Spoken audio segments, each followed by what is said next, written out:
Hello नमस्कार दाव and welcome. तो हमारा आज का टॉपिक है एग्रीकल्चर इन इकोनॉमिक डेवलपमेंट। उस पे हम 50 एमसीक्यू पढ़ेंगे। सबसे पहले जो 10 एमसीक्यू हैं वो एनिशिएंट पीरियड में एग्रीकल्चर के क्या हालात थे, एग्रीकल्चर सिस्टम क्या था, उसके इकोनॉमिक डेवलपमेंट में क्या रोल रहे, उस पे बेस्ड है। 11 से 20 तक एमसीक्यू जो है वो मेडिवल पीरियड में एग्रीकल्चर की क्या भूमिका रही है, एग्रीकल्चर इन इकोनॉमिक डेवलपमेंट उसके क्या रोल थे, वो सारे उस पे बेस्ड हैं। 21 से 35 तक एमसीक्यू है वो कॉलोनियल पीरियड जो मॉडर्न इंडिया जिसको बोलते हैं उसमें क्या भूमिका रही है, कॉलोनियल पीरियड में एग्रीकल्चर किस टाइप का क्या सिस्टम था, क्या उसमें रिफॉर्म्स थे नहीं थे, वो सारी चीजें उस पर बेस्ड हैं। 36 से 40 तक एमसीक्यू है वो मॉडर्न पीरियड मींस प्री 1947 में हालात क्या थे एग्रीकल्चर और उसके इकोनॉमिक डेवलपमेंट में क्या उसके रोल हैं वो पढ़ेंगे। और 41 से 50 तक एमसीक्यू जो है वो पोस्ट 1947 मींस पोस्ट इंडिपेंडेंस जो एग्रीकल्चर थे उसमें क्या क्या सुधार आए थे उसके बेसिस पे हमारे एमसीक्यू हैं। तो पहला एमसीक्यू पढ़ते हैं। जो इकोनॉमिक सिस्टम था, जो इकोनॉमी थी वैदिक पीरियड में, वो किस के बेसिस पे उसका आधार क्या था, ये पहला क्वेश्चन है। तो उसका आधार था एग्रीकल्चर, क्योंकि एग्रीकल्चरल बेस्ड इकोनॉमी हुआ करती है ड्यूरिंग द वैदिक पीरियड। क्वेश्चन 2 है कि इन नीचे दिए गए टेक्स्ट में सबसे ज्यादा वर्णन जो एग्रीकल्चर का मिलता है एनिशंट पीरियड में, तो वो किस में मिलता है। तो पहला है अर्थशास्त्र ऑफ कौटिल्य, जैसे इसमें भी मिलता है क्योंकि ये चाणक्य के द्वारा लिखी हुई है, तो इसमें मिलता है। ऋग्वेदा में भी मिलता है क्योंकि ऋग्वेदा में बहुत सारे ऐसे मंत्र थे, it contains the large number of mantras जो रेन को या फूड ग्रेन्स के लिए उसमें मंत्रा कंटेन है उस ऋग्वेदा में भी उस टेक्स्ट में। उसके बाद मनुस्मृति की बात करें तो वर्ष 4.2 डील्स विद द एग्रीकल्चर, वो जहाँ पे हमें कुछ उसके रेफरेंसेस मिलते हैं। तो इसका करेक्ट ऑप्शन होगा D part means all of the above. अगर हम टर्म सीता की बात करें एनिशियंट टाइम में तो इसका संबंध किस से था, तो इसका संबंध था कल्टीवेटर लैंड से। तो हमारा ऑप्शन जो इसका सी जो होगा it will be the correct option. अब चौथे क्वेश्चन की बात करते हैं। देखो स्टेट कंट्रोल्ड एग्रीकल्चर जो था सबसे ज्यादा प्रोमिनेंट पीक पे था कौन से पीरियड में, ये पूछा गया है। तो गुप्ता पीरियड में, मौर्यन, हड़प्पन या वैदिक। तो क्वेश्चन नंबर 4 का जो राइट ऑप्शन है it was during the Mauryan period. Question 4 का बी ऑप्शन। क्वेश्चन नंबर 5 की बात करें, हु रोट अर्थशास्त्र एम्फिसाइजिंग एग्रीकल्चरल एडमिनिस्ट्रेशन। तो एग्रीकल्चरल एडमिनिस्ट्रेशन जो कि अर्थशास्त्र किसके द्वारा लिखी गई है, which is actually deals with the agricultural administration. तो ये लिखी गई है अर्थशास्त्र ऑफ जो है कौटिल्य मीन चाणक्य के द्वारा। क्वेश्चन 6 की बात करें तो मेन इरिगेशन जो मेथड था हड़प्पन सिविलाइजेशन में ये कौन सा था। तो it was actually based upon the wells and canals. उस टाइम कुएं और कैनाल्स जो थी वो भी बहुत ज्यादा थी, प्रिविलेंट थी।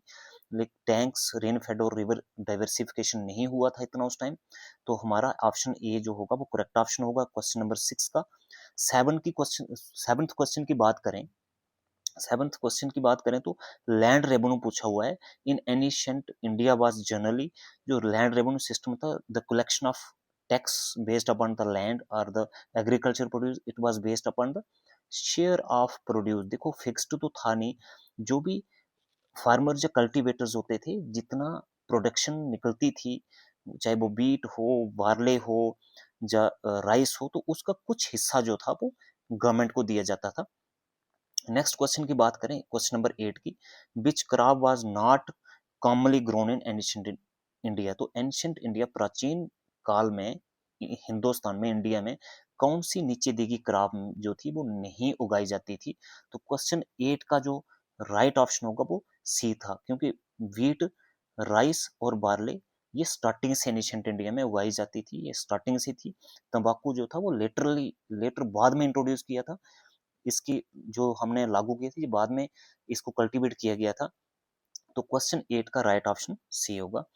अगर हम एग्रीकल्चर सरप्लस की बात करें, मींस जो एग्रीकल्चर प्रोड्यूस जो भी हम एग्रीकल्चर ग्रेन्स की बात करते हैं उनकी प्रोडक्शन ज्यादा हो जाती थी, तो वो कहाँ ले जाया जाता था उनको। तो agriculture surplus was transported to the urban centre जिस which lead to the urbanisation. तो क्वेश्चन 9 का राइट ऑप्शन क्या होगा, बी ऑप्शन होगा। नेक्स्ट बात करें हम आयरन टूल्स। आयरन टूल्स सबसे जो इम्प्रूव्ड एग्रीकल्चर कब हुई थी, ये हुई थी लेटर वैदिक एज में, क्योंकि हड़प्पन एज में तो नहीं, गुप्ता एज में, मौर्यन ये बाद की बात है, लेकिन लेटर वैदिक एज में अप्रूव्ड टूल्स आ चुके थे जिसको हमने खेती बाड़ी के पर्पज में लाया गया था। क्वेश्चन 11 की बात करें, क्वेश्चन 11 में पूछा गया है the main agricultural tax during the Delhi सल्तनत वाज। देखो ये 4 किस्म के टैक्स हैं, जो अगर हम ज़कात की बात करें तो ज़कात जो ऐसा टैक्स हुआ करता था जिसको हम बोलते थे कंपल्सरी चैरिटी, ये मैंडेटरी हुआ करता था। ये 2.5% होता था, एनुअल टैक्स देना होता था, जो अपनी वेल्थ पे, जैसे कैश हो गया, गोल्ड हो गए, जो कुछ एसेट्स होंगे, जो मुस्लिम्स को देना होता था। ज़कात it deals with the wealthy Muslim को टैक्स देना होता था। जब खराज की बात करें, बी की बात करें, तो ये लैंड टैक्स हुआ करता था, जो अपोज होता था एग्रीकल्चर प्रोड्यूस पे, जो नॉन मुस्लिम्स को देना होता। तो इसका करेक्ट ऑप्शन यही है। अगर हम जहाजिया की बात करें तो जहाजिया जो था ये प्रोटेक्शन मनी थी, ये प्रोटेक्शन टैक्स कहा जाता था, ये हिंदूज को देना पड़ता था। ठीक है, तो उसके बाद उशर की बात करें, डी की बात करें, डी पार्ट की, तो ये टैक्स हुआ करता था एग्रीकल्चरल प्रोड्यूस पे, जो मुस्लिम्स को देना होता था। तो ये सारे हो गए। तो नेक्स्ट बात करें क्वेश्चन नंबर 12 की। 12th क्वेश्चन है who introduced measurement based land revenue system. तो ये किया गया था अकबर के द्वारा with the help of his finance finance minister Raja Todarmal. तो वो इस सिस्टम का नाम ज़बाती सिस्टम था। जो नेक्स्ट क्वेश्चन में देखो, ज़बाती सिस्टम यही सिस्टम था जिसको measurement based land revenue system कहा जाता था। Means Zabti system was associated with the Raja Akbar. तो 13 का पार्ट बी हो गया। ये दोनों 12th और 13 क्वेश्चन एक दूसरे से इंटरलिंक्ड हैं। क्वेश्चन 14 की बात करें तो क्रॉप डाइवर्सिफिकेशन, क्रॉप को बहुत डाइवर्सिफाई किया गया था, which to increase during the medieval period due to, किस वजह से अब हमने क्रॉप को डाइवर्सिफाई किया था, मतलब अलग अलग टाइप्स ऑफ क्रॉप्स को ग्रो करना शुरू किया था। क्या हमने इंडस्ट्रियलाइजेशन की वजह से किया था, या ट्रेड एक्सपेंशन की वजह से किया था, या क्लाइमेट चेंज या वार? क्योंकि ये दो ऑप्शंस तो बिल्कुल नहीं फिट बैठती हैं इस कंटेक्स्ट में। इंडस्ट्रियलाइजेशन तो तब बिल्कुल भी नहीं हुई थी, तो ट्रेड ही एक्सपैंड हुआ था, जिसकी वजह से हमें क्रॉप को डाइवर्सिफाई करना पड़ा था। अगर नेक्स्ट बात करें हम 15th क्वेश्चन की, Persian wheel was used for. देखो पर्शियन व्हील हमने जब टॉपिक पढ़ा था उसमें भी मैंने क्लियर कट आपको बताया था कि पर्शियन व्हील किसके लिए किया जाता था यूज, इरिगेशन के लिए। ये एक व्हील था जिसको हम वेल से, ऊपर से वेल से हम पानी निकालने का कार्य में इसको यूज करते थे, इस्तेमाल करते थे। अगर नेक्स्ट क्वेश्चन की बात करें, विच crop was introduced during medieval India. देखो कौन सी ऐसी फसल थी जिसको उगाया गया था, लागू किया गया था, इंट्रोड्यूस किया गया था ड्यूरिंग द मेडिवल इंडिया। तो ये थी तंबाकू। C is the correct option. Question number 16। Question number 17 की बात करें तो Jagirdari system affected agriculture by. Jagirdari system, वो जागीर्स दी होती थी, ये जमींदार जो बड़े बड़े लैंड लॉर्ड्स को एक असाइन किए हुए थे पूरी टेरिटरी, यहाँ से वो लैंड रेवेन्यू को कलेक्ट किया करते थे। तो इसने सबसे ज्यादा एग्रीकल्चर को कैसे अफेक्ट किया, बाई एक्सप्लॉइटिंग द पीसेंट्स। तो इनने एक्सप्लॉइट, इतना ज्यादा एक्सप्लॉइट किया था जागीरदारों ने, तो यही एग्रीकल्चर को इसने इस प्रकार अफेक्ट किया था। क्वेश्चन 18 की बात करें, क्वेश्चन 18 का पूछा गया है कि land ownership in Mughal India was mainly, जो लैंड की ओनरशिप राइट्स थे ड्यूरिंग द मुगल एम्पायर, ये किसके पास हुआ करते थे? ये स्टेट ओन थे। मीन्स जो भी राजा होते थे, राइट्स उन्हीं के पास हुआ करते थे, ना कि प्राइवेट नहीं होते थे उस टाइम, कम्युनिटी बेस्ड तो नहीं होते थे, जमींदार ओन्ड भी नहीं होते थे। तो क्वेश्चन 19 की बात करें, which ruler reformed agriculture pricing. देखो एग्रीकल्चर प्राइसिंग की बात जब भी आती है तो अलाउद्दीन खिलजी का नाम सबसे पहले आता है, जो कि जिसने रूल किया है 1296 से लेके 1316 तक। उसने क्या किया था कि प्राइस कंट्रोल पॉलिसी लेके आया था। वो उसने प्राइसेस फिक्स्ड की थी फॉर द एसेंशियल कमोडिटीज, जैसे कि फूड ग्रेन हो गए, क्लॉथ हो गए, शुगर, एनिमल, और सारी चीज़ों के लिए। उसके बाद उसने मार्केट में को रेगुलराइज किया था, रेगुलेज मार्केट रेगुलेशन लेके आया था वो। उसने स्पेशल मार्केट्स मंडी इन दिल्ली में जो एस्टेब्लिश की थी, और ऑफिशियल अपॉइंट किए थे उसने स्पेशल मंडी की इन्वेस्टिगेशन या रेगुलेट करने के लिए, जिनको छन्नाई मंडी कहा जाता था। तो इन सब को देखा जाए तो करेक्ट ऑप्शन जो है वो अलाउद्दीन खिलजी आएगा। क्वेश्चन 20 की बात करें तो agriculture in medieval India was largely, देखो एग्रीकल्चर जो मेडिवल इंडिया में थी, इट वाज लार्जली क्या इसका बेसिस क्या था? It was largely based upon the commercialisation. तो कमर्शियल हुआ नहीं था उस टाइम, तो सब्सिटेंस बेस्ड थी। सब्सिटेंस बेस्ड का मतलब होता है अपने गुजारे मुताबिक एग्रीकल्चर को में खेती बाड़ी या एग्रीकल्चर या खेती बाड़ी करना। अब देखो नेक्स्ट क्वेश्चन है जो कॉलोनियल पीरियड के क्वेश्चन एग्रीकल्चर सिस्टम के बेसिस पे हैं। जैसे परमानेंट सेटलमेंट की बात करें तो ये किसके कौन से ईयर में इंट्रोड्यूस की थी? It was introduced during the 1793। Question 22 की बात करें तो परमानेंट सेटलमेंट किसके द्वारा इंट्रोड्यूस की गई है? It was introduced by the Lord Cornwallis. Question 23 Ryotwari system है। रायोटवारी सिस्टम की बात करें तो रायोटवारी सिस्टम वो सिस्टम होता है, इसमें रायोट मीन्स कल्टीवेटर या पेसेंट्स या फार्मर बोल सकते हो, जिसका डायरेक्ट संबंध था, direct relationship with the government, और गवर्नमेंट ही डायरेक्ट रेवेन्यू या लैंड टैक्स कलेक्ट करती थी रायोट से। तो ये किसके द्वारा इंट्रोड्यूस किया था, किसके द्वारा लागू किया गया था? It was introduced by the Lord Munro. Question 23 का जो राइट ऑप्शन है वो हमारा बी ऑप्शन है। अगर मालवाड़ी सिस्टम की बात करें तो मालवाड़ी सिस्टम का महल का मतलब होता था जो कम्युनिटी होती थी, पूरी कम्युनिटी को एक कॉमन राइट्स दिए गए थे कल्टीवेशन के, और उनसे कॉमन लैंड रेवेन्यू कलेक्ट किया जाता था गवर्नमेंट ऑफिशियल्स के द्वारा। तो इसको बोलते हैं, ये सबसे पहले प्रिविलेंट, सबसे ज्यादा प्रिविलेंट कौन से एरिया में था, सबसे ज्यादा कहाँ पे था? तो क्वेश्चन 24 का राइट ऑप्शन जो है वो सी है, ये नॉर्थ इंडिया में बहुत ज्यादा प्रिविलेंट था। क्वेश्चन 25 की बात करें तो commercialisation of agriculture led to, commercialisation of agriculture का मतलब ये होता है कि जो फूड क्रॉप्स जैसे ग्रेन्स फूड क्रॉप्स होती हैं उसको रिप्लेस करते हैं हम कमर्शियल या कैश क्रॉप से। जैसे टी से रिप्लेस कर दिया हमने ग्रेन्स को, वीट को, बार्ले को, राइस को, कॉटन से रिप्लेस किया, जूट हो गए, इंडिगो, कॉफी, तंबाकू, दीज आर द कमर्शियल और कैश क्रॉप्स। तो इसकी वजह से क्या इसके परिणाम, इसके असर क्या पड़े? इसके असरात पड़े थे फिमाइन, इससे अकाल पड़ने लगे। 25th क्वेश्चन का राइट ऑप्शन बी। क्यों पड़ने लगे? क्योंकि कैश क्रॉप ज्यादा उगाने लगे हम, ना कि फूड क्रॉप्स। तो क्वेश्चन 26 की बात करें, Indigo cultivation was forced on farmer. Indigo cultivation की जबरदस्ती जो खेती करवाई जाती थी किसानों से, कौन से एरिया में करवाई जाती थी? क्वेश्चन नंबर 26 का राइट ऑप्शन क्या है? वो बंगाल वाले एरिया में करवाई जाती थी। डक्कन राइट्स की बात करें तो डेक्कन राइट्स जो थे वो 1875 में हुए थे। क्यों हुए थे? क्योंकि जो कॉटन, एक कॉटन का एक बम्पर प्रोडक्शन हुई थी उस टाइम। क्योंकि 1861 की बात करें तो 1861 में अमेरिका में सिविल वार चल रहे थे, गृह युद्ध चल रहा था, जिसकी वजह से इंडिया का जो कॉटन थे उसकी डिमांड यूरोपियन मार्केट में बहुत ज्यादा बढ़ गई। अब हमारे फार्मर्स ने क्या किया कि सारे उसमें लग पड़े, कॉटन इतनी ज्यादा उगा दी कि आते आते 1870s का टाइम आते आते इतने हमारे फार्मर्स व्यस्त हो गए कॉटन प्रोडक्शन में कि एक बम्पर प्रोडक्शन हो गई, जिसकी और उसी टाइम क्या हुआ कि उसकी जो डिमांड थी बिल्कुल कम हो गई यूरोपियन मार्केट में। और अब क्या हुआ कि उनको प्राइस जो बिल्कुल कम मिलने लगी, एक प्राइस में ड्रॉप हो गया। ड्रॉप होने की वजह से जो टैक्सेस थे उनको तो हाई पे करने थे गवर्नमेंट को, ब्रिटिशर्स को, तो जिसकी वजह से हाई लैंड रेवेन्यू की वजह से दक्कन में दंगे हो गए। तो इसका राइट ऑप्शन जो होगा ए ऑप्शन होगा, हाई लैंड रेवेन्यू।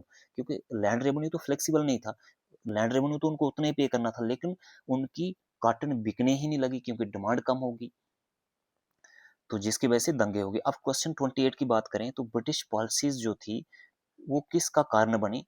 वो बनी डी। क्वेश्चन नंबर 28 का राइट ऑप्शन है बी, डी इंडस्ट्रियलाइजेशन। क्वेश्चन 29 की बात करें तो Zamindari system resulted in, Zamindari system का क्या परिणाम हुए थे? 29 का राइट ऑप्शन है लैंडलॉर्ड डोमिनेंस। जो लैंडलॉर्ड थे उनके डोमिनेंस, उनका दबदबा ज्यादा था during the Zamindari system. Question 30 की बात करें, agriculture became export oriented. Export oriented कब बनी? जबकि कैश क्रॉप। क्वेश्चन 30 का राइट ऑप्शन है, क्वेश्चन 30 की बात करें तो बी इसका कैश क्रॉप। क्योंकि एग्रीकल्चर में सबसे ज्यादा जो भी इसकी प्रोडक्शन थी वो कब एक्सपोर्ट ओरिएंटेड हुई, मतलब हम इंडिया से बाहर कब उसको सामान को बेचने लगे? जब फूड ग्रेन से फ्लिप हो गई, हमने फूड ग्रेन्स को रिप्लेस किया विद द कैश क्रॉप। जैसे मैंने आपको कैश क्रॉप बताया, जैसे T, cotton, jute, Indigo, coffee, तंबाकू, तो इसमें हम एक्सपोर्ट कर रहे थे एग्रीकल्चर में, तो agriculture become export oriented during the that period of commercialisation और cash crops. Which crop was a major export during the British rule? सबसे ज़्यादा एक्सपोर्ट करी जाने वाली क्रॉप कौन सी थी ड्यूरिंग द ब्रिटिश पीरियड? वो थी इंडिगो। नील की खेती तभी ज़्यादा अंग्रेज करवाते थे, इसको तिनकातिया सिस्टम के अंडर करवाया जाता था ये सारा। अब क्वेश्चन 32 की बात करें, 32 पूछा हुआ है, frequent famines occur during to, due to किस वजह से सबसे ज़्यादा जो फ्रीक्वेंट अकाल पड़े हैं वो कब पड़े हैं, किस वजह से पड़े हैं? क्वेश्चन 32 का राइट ऑप्शन कौन सा होगा? ये होगा हमारा poor policies of the government. Question 32 B option. 33 की बात करें, drain of wealth theory was given by, देखो ड्रेन ऑफ वेल्थ थ्योरी हमारे दो राइटर्स थे, एक दादा भाई नौरोजी जिन्होंने लिखी थी the poverty and un British rule of India, और एक आरसी दत्त, और आरसी दत्त ने लिखा था ये लिखा था इकोनॉमिक हिस्ट्री ऑफ इंडिया। तो यहाँ पे एक का ही नाम है, तो हम इसी ऑप्शन को देखते हैं, ऑप्शन ए दादा भाई नौरोजी। नेक्स्ट देखते हैं, the grand old man of India भी कहा जाता है इनको। Agriculture stagnation was due to, तो एग्रीकल्चर एक स्टेगनेंट, एक जगह पे आके रुक गई, किस वजह से? क्वेश्चन 34 का राइट ऑप्शन क्या होगा? राइट ऑप्शन होगा बिकॉज ऑफ द एक्सप्लोटेशन, इतने ज्यादा एक्सप्लोट किया गया था पीसेंट्स को, कल्टीवेटर्स को, फार्मर्स को, कि एक स्टेग्नेशन आ गई। क्वेश्चन 35 की बात करें तो land revenue demand was, land revenue demand क्या थी? ये थी बहुत ज़्यादा हाई थी लैंड रेवेन्यू डिमांड, जिसकी वजह से हमारे एग्रीकल्चर की रेट की हड्डी तोड़ दी गई during the colonial period. Next question की बात करें, क्वेश्चन 35C। नेक्स्ट क्वेश्चन की बात करें, कोऑपरेटिव मूवमेंट जो थी ये कब स्टार्ट हुई थी? ये सबसे हमारा ए पार्ट है, 1904 में शुरू हुई थी। क्वेश्चन 37 की बात करें, agriculture contributed major share to, देखो इंडस्ट्री ट्रेड सर्विस नहीं आएगा, इसका जीडीपी में आएगा। GDP gross domestic product means the goods and services which are produced within the geographic area of the country, उसको जीडीपी बोलते हैं।